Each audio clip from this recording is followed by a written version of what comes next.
This is KGW News at 11. Tonight, 38 active fires are burning across the state of Oregon, with more than 80,000 acres in flame. Welcome to KGW News at 11. I'm Christelle Kumwe. Governor Kate Brown cleared the way for the state's fire marshal to provide more resources to fire crews. Art Edwards is here to tell us about the two largest fires burning tonight. Yeah, a lot of fires burning, but two of them really are getting an awful lot of attention right now.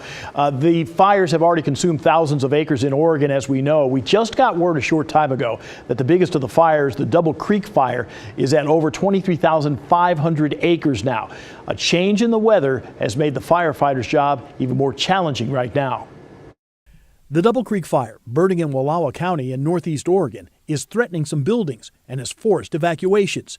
It prompted Governor Brown to issue an Emergency Conflagration Act. That frees up more firefighting resources. As soon as we get that emergency order for conflagration, that's when our incident management teams and those trucks, firefighters are moving just as quick as they can. And so, we are going to work as hard as possible, pay attention to the weather, and try to protect as many folks as we can and as many properties as we can. The Rum Creek Fire in southern Oregon also continues to burn. It's consumed more than 18,000 acres so far. A lightning strike started the fire on August 17th. Right now, it's about 17% contained. The Oregon National Guard joined the firefighting effort.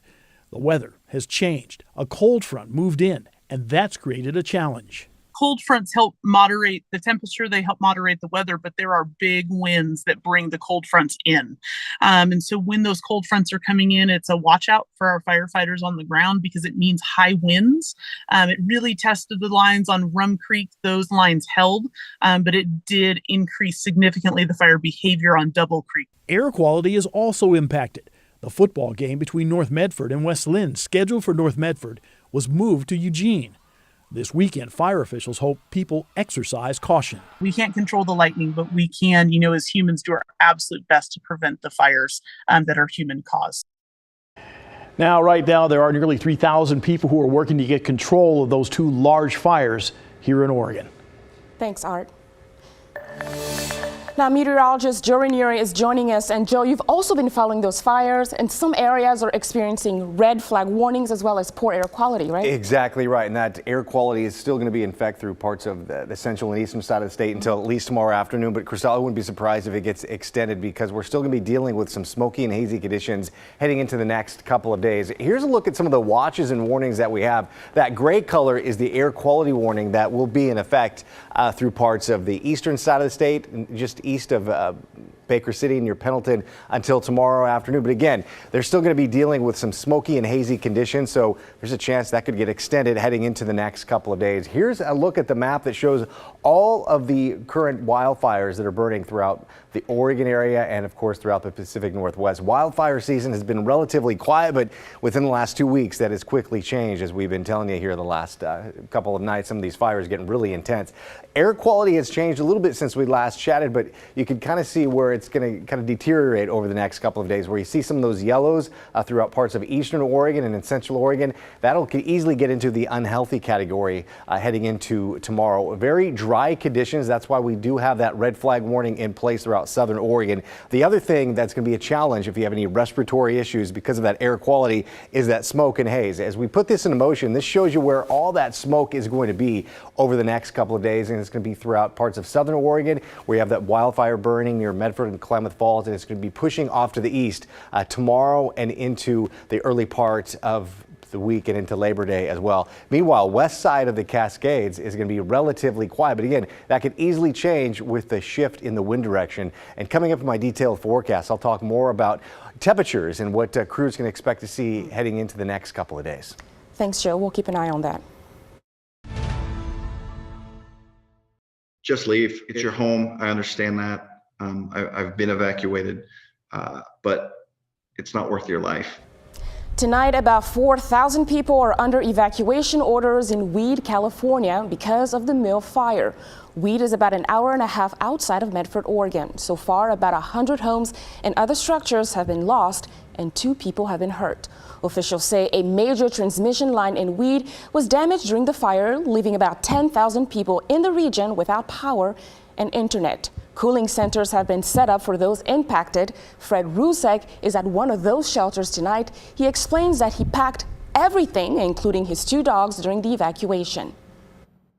We see a bunch of orange and gray smoke coming up after us.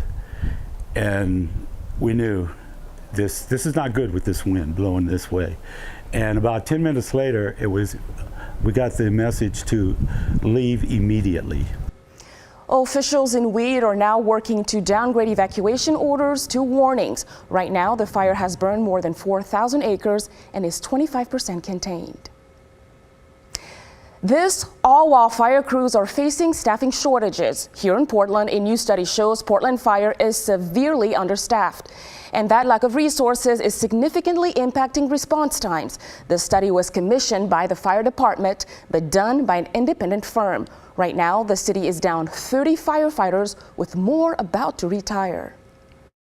And we are recruiting people. We have people in training right now that are going to come out, but because we're behind so far, even if they were to recruit and hire people, we're still going to be in a hole for maybe 1 to 2 more years.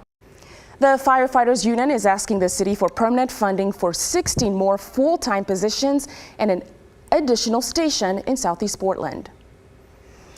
We have a traffic update for you tonight. Highway 26 near the Multnomah-Clackamas County line is closed. Officials say there was a crash on Stone Road and all lanes going east and westbound are closed. For the latest traffic updates, visit tripcheck.com.